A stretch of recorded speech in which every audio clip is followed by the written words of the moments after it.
पटना के पारस अस्पताल में गैंगस्टर चंदन मिश्रा को मारने के लिए किसने भेजे थे शूटर। ये शेरू से देखिए कितना बदमाश था कि जेल से वो भाग गया है खबरदार को गोली मार के। देखिए गैंग वार तो 200% है, उसमें तो कोई शक ही नहीं है। तो गैंग वार है, 200% गैंग वार है।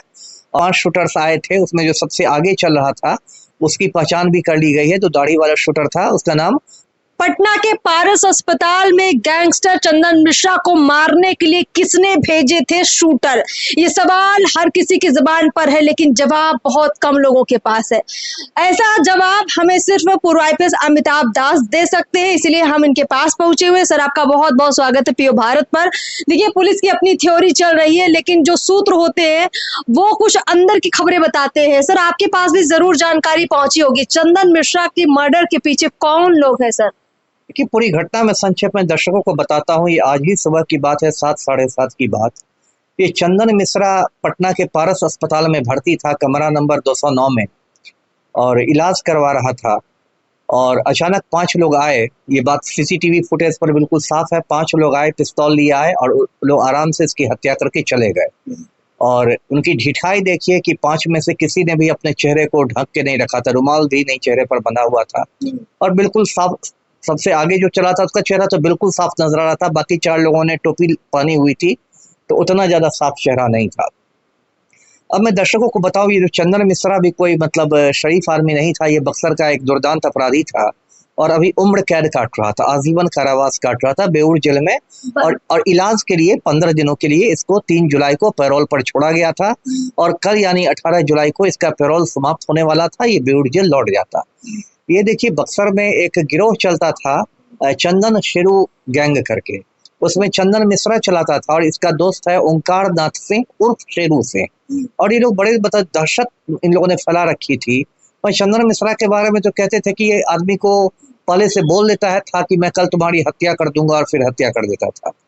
तो 2011 में इन लोगों ने क्या किया था, वहां एक चूना व्यवसायी था राजेंद्र केसरी की इन लोगों ने हत्या कर दी थी। उसके बाद उस मामले में धरपकड़ शुरू हुई, ये भी जेल गया चंदन मिश्रा भी, और शेरू सिंह भी गया जेल। शेरू सिंह देखिए कितना बदमाश था कि जेल से वो भाग गया है खबरदार को गोली मार के। और बाद में फिर कुछ वक्त बाद उसको आरा में गिरफ्तार किया गया। उसके बाद 2020 में इन 3-4 लोगों को पटना हाईकोर्ट ने उम्र कैद की सजा सुनाई, आजीवन कारावास की। चंदन मिश्रा को, शेरू सिंह को, दीनबंधु सिंह को, छोटू मिश्रा को, और एक चूंकि नाबालिग था तो उसको किशोर न्यायालय भेज दिया गया। तो ये पूरा मामला था।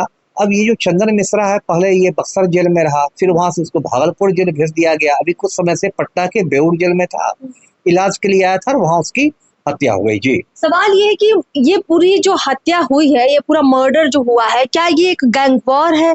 और इस गैंग वॉर के पीछे आप इशारा कर रहे हैं उसके दोस्त का, शेरू सिंह का, क्या उसी का नाम जो है, जो मीडिया में सामने आ रहा है, वही नाम कंफर्म है? क्योंकि शेरू सिंह के तो कई मामले भी चंदन मिश्रा के साथ जुड़े हुए हैं। देखिए गैंग वार तो 200% है, उसमें तो कोई शक ही नहीं है। तो गैंग वार है, 200% गैंग वार है।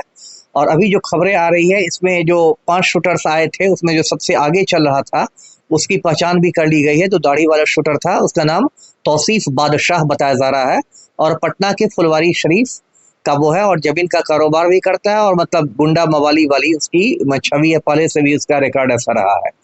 अब लेकिन ये पुलिस का कहना है कि ये लोग सुपारी किलर्स थे। सुपारी किलर्स मतलब ये लोग पैसे लेके हत्या करते हैं। इनका कोई अपनी व्यक्तिगत दुश्मनी नहीं थी चंदन मिश्रा से, जो पैसा देगा उसको जाके मार देंगे। तो अभी देखिए कंफर्म तो नहीं है, लेकिन अभी जो शक की सुई जिसको कहते हैं वो शेरू सिंह की ओर है, जो कि एक समय में क्राइम में पार्टनर था चंदन मिश्रा का, लेकिन बाद में दोनों की अदावत हो गई थी। अब जेल में थे दोनों सर, जेल के अंदर रहकर दोनों में कौन सी दुश्मनी पनप गई होगी, ये भी तो सवाल। अब हो सकता है जो दुश्मनी की बीज उसी समय पड़ गई हो जब दोनों जेल के बाहर हो, है ना। फिर जेल के अंदर भी देखिए, आजकल तो इन लोगों ने जेल को मजाक बना के रख दिया है। सब जेल के अंदर रहते हैं, लेकिन मोबाइल रहता है सबके पास। सब जेल के अंदर से भी गिरोह का संचालन करते हैं, जेल के अंदर से भी वर्चस्व की लड़ाई हो सकती है। अच्छा, मतलब जेल के अंदर से ही खेल हुआ है। जेल के अंदर से भी खेल हो सकता है ना। तो वर्चस्व की लड़ाई हो सकती है, हो सकता है मतलब दोनों एक दूसरे से पर भारी बनने की कोशिश कर रहे हो। तो जो भी हो, अभी जो शक की सुई है वो तो देखिए अभी सबसे जरूरी है उसकी गिरफ्तारी होना, जो मैंने तौसीफ बादशाह की बात कही। क्योंकि यदि वो पकड़ाता है तो उसकी पुलिस जो पूछताछ करेगी, कड़ाई से करेगी, तो बचे 4 लोगों के नाम वो बता देगा, जो मतलब 5 लोगों के नाम आ जाएंगे। उसके बाद इस साजिश का पर्दाफाश होगा, और क्योंकि उसके पहले कुछ कहना सही नहीं है, लेकिन तब भी शक की। पैसे दिए गए, हाँ, उसके बाद बहुत सारी बातें, कहाँ से हथियार मिले, पैसे कितने दिए गए, षड्यंत्र कहाँ बना, उसके बाद ये पकड़ाएगा, इसका मोबाइल लिया जाएगा, कॉल डिटेल्स खंगाले जाएंगे, व्हाट्सएप चैट देखे जाएंगे। उसके बाद तो एक मतलब रास्ता मिल जाएगा ना पुलिस को। तो सुबह तक देखिए, सुबह क्या दोपहर तक लग रहा था कि अभी ये बिल्कुल मतलब कुछ मतलब ब्लाइंड केस है, कुछ पता नहीं चला किसने मरवाया, क्यों मरवाया। लेकिन एक शूटर की, मेन शूटर की पहचान हो जाने के बाद ये केस काफी, आप कह सकती हैं, उद्भेदन की ओर है। जी जी, चलिए सर, बहुत बहुत शुक्रिया पूरे मामले में खुलासा करने के लिए। तो कुल मिलाकर चंदन मिश्रा के मामले में उसके दोस्त का नाम सामने आ रहा है, शेरू सिंह का नाम सामने आ रहा है, लेकिन इस पूरे मामले में पुलिस जांच कहां तक आगे बढ़ी है, ये बड़ा सवाल है, क्योंकि अभी तक किसी भी अपराधी की गिरफ्तारी नहीं हुई है। एक शूटर की पहचान तो हो चुकी है।